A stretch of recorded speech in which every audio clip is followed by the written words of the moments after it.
Benvenuto o bentornato sul mio canale.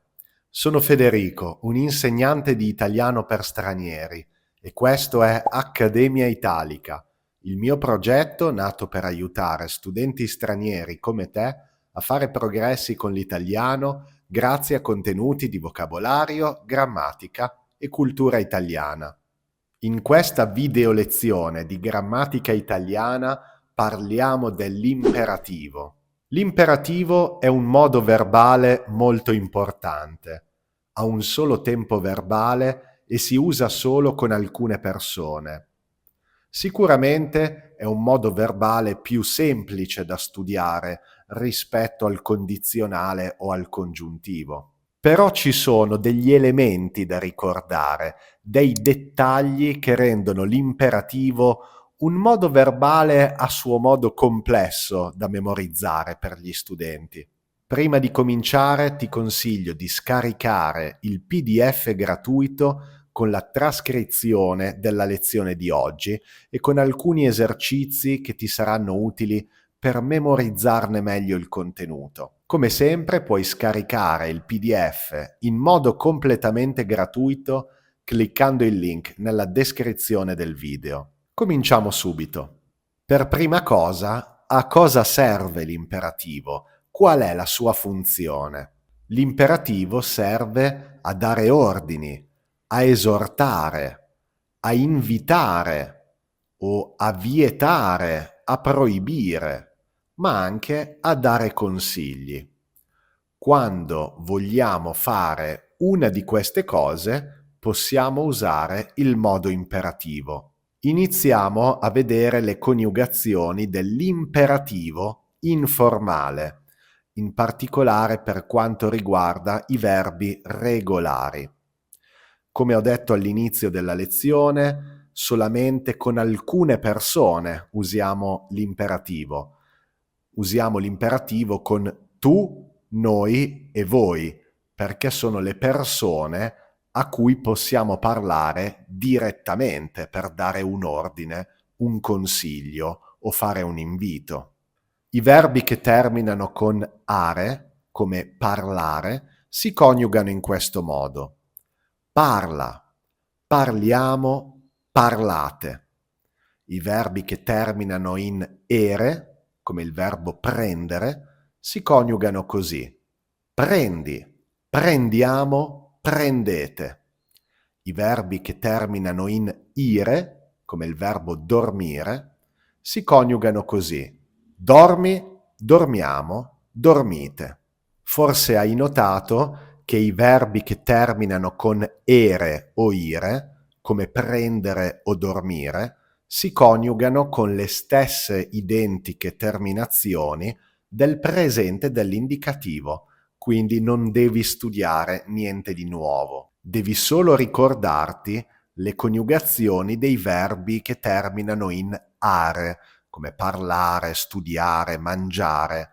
Questi verbi all'imperativo finiscono con la lettera A quando li usi con il tu. Studia, parla, mangia. Vediamo qualche esempio pratico. Ascolta quello che ti dico. Spegni la luce della stanza quando esci. Che caldo! Apri la finestra.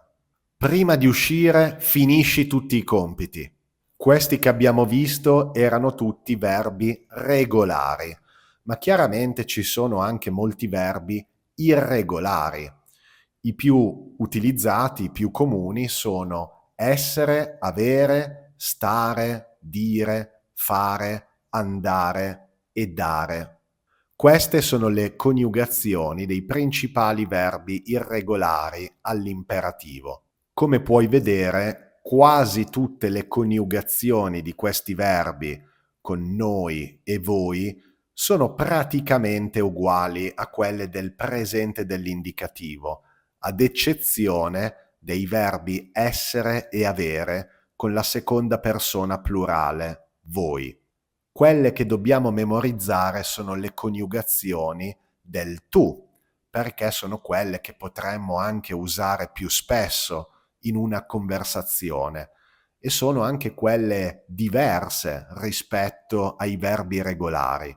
Per il verbo essere la coniugazione del tu è si, per il verbo avere abbi, per il verbo stare sta, per il verbo dire di, per il verbo fare fa, per il verbo andare va e per il verbo dare dà.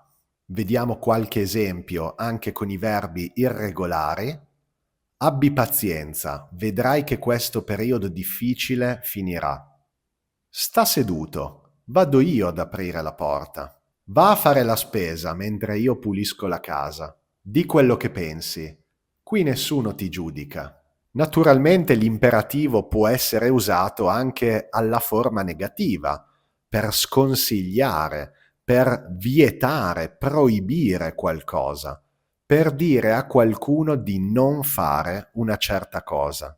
In quel caso le coniugazioni delle persone noi e voi rimangono completamente inalterate, uguali.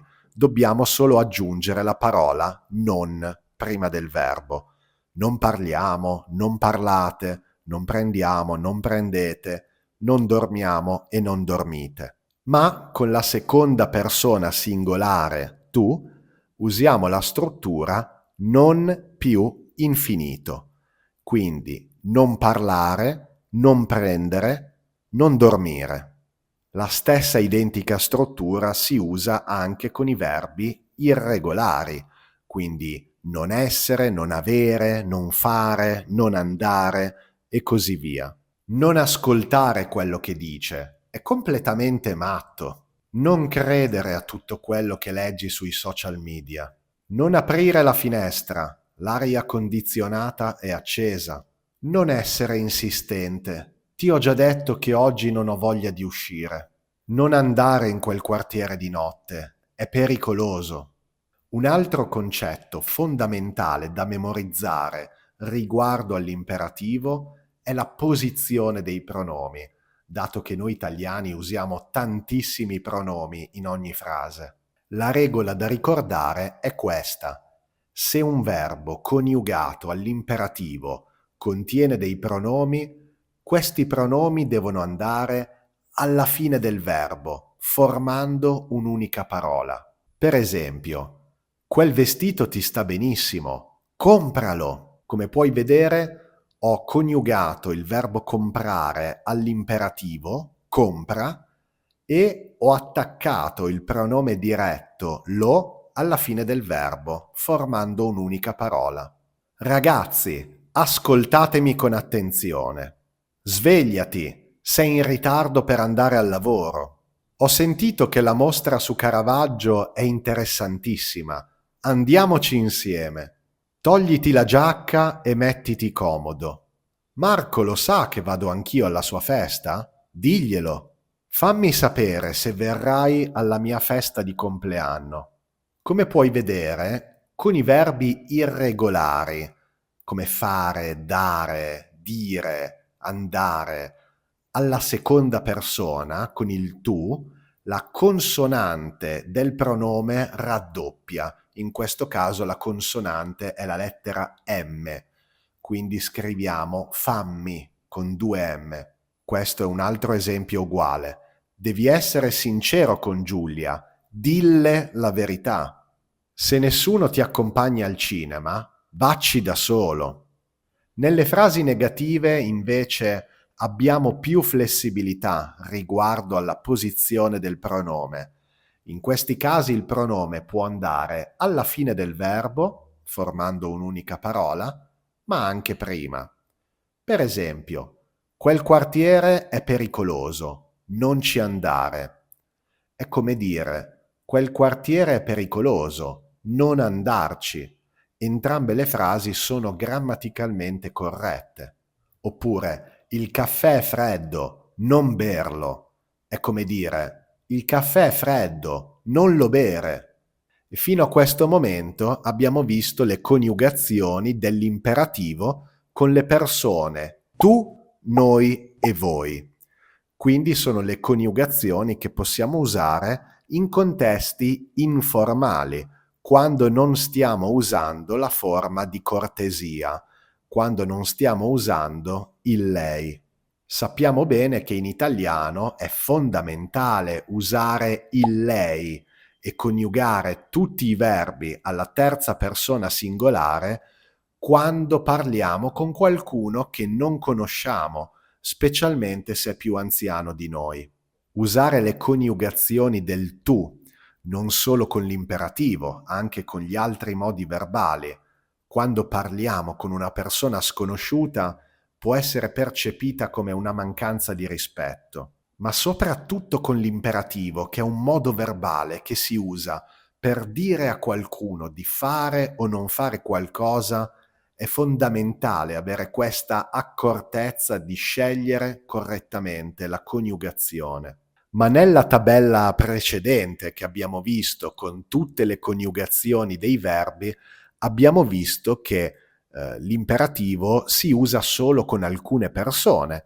Quindi cosa facciamo quando vogliamo dire a qualcuno di fare o non fare qualcosa usando la forma di cortesia?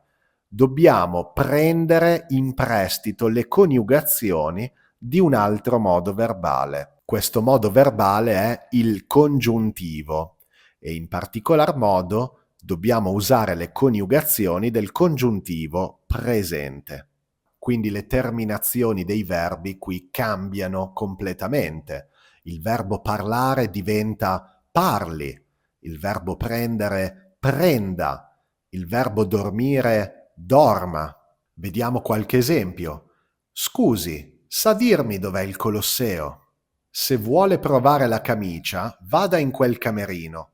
Prenda questa pillola e vedrà che si sentirà subito meglio. Finisca di mangiare con calma, signora, non abbiamo fretta. Anche la forma negativa non cambia, dobbiamo solamente aggiungere la parola non prima del verbo e mantenere la coniugazione. Quindi non parli, non prenda, non dorma. Non fumi, per favore. Non prenda impegni per domani. Non arrivi tardi alla riunione. E attenzione anche alla posizione dei pronomi. Quando usiamo l'imperativo in un contesto formale, stiamo usando le coniugazioni del congiuntivo, non quelle dell'imperativo. Quindi se ci sono dei pronomi, devono andare prima del verbo, come facciamo di solito quando usiamo il modo congiuntivo. Quindi vediamo qualche esempio. Venga direttore, si tolga la giacca e si metta comodo. Se vuole guarire, per un paio di giorni non vada a lavorare e si riposi. Compri quelle pillole e ne prenda 2 al giorno dopo i pasti. Se vede mio padre, gli dica che tornerò a casa un po' più tardi. Se sta pensando di andare a Milano, non ci vada in estate, fa troppo caldo. E questo era davvero tutto sul modo imperativo. So che è stata una lezione ricca di informazioni e che non è stata una lezione facile perché il modo imperativo è pieno di piccoli dettagli, di eccezioni da ricordare, di regole particolari che possono creare un po' di confusione. Ma spero che la mia spiegazione ti abbia aiutato a chiarire alcuni dei dubbi che avevi. Ti consiglio fortemente di scaricare il PDF gratuito non solo perché così avrai sempre a disposizione la spiegazione del video di oggi, ma anche perché potrai fare subito un po' di pratica con gli esercizi che ho preparato per te. Se trovi utili le mie lezioni di lingua italiana, ti invito a iscriverti al canale e ad attivare la campanella delle notifiche per non perdere nessuno dei prossimi video che pubblicherò. Grazie di cuore per aver guardato fino alla fine. Non vedo l'ora di vederti nella prossima lezione. Un forte abbraccio e alla prossima!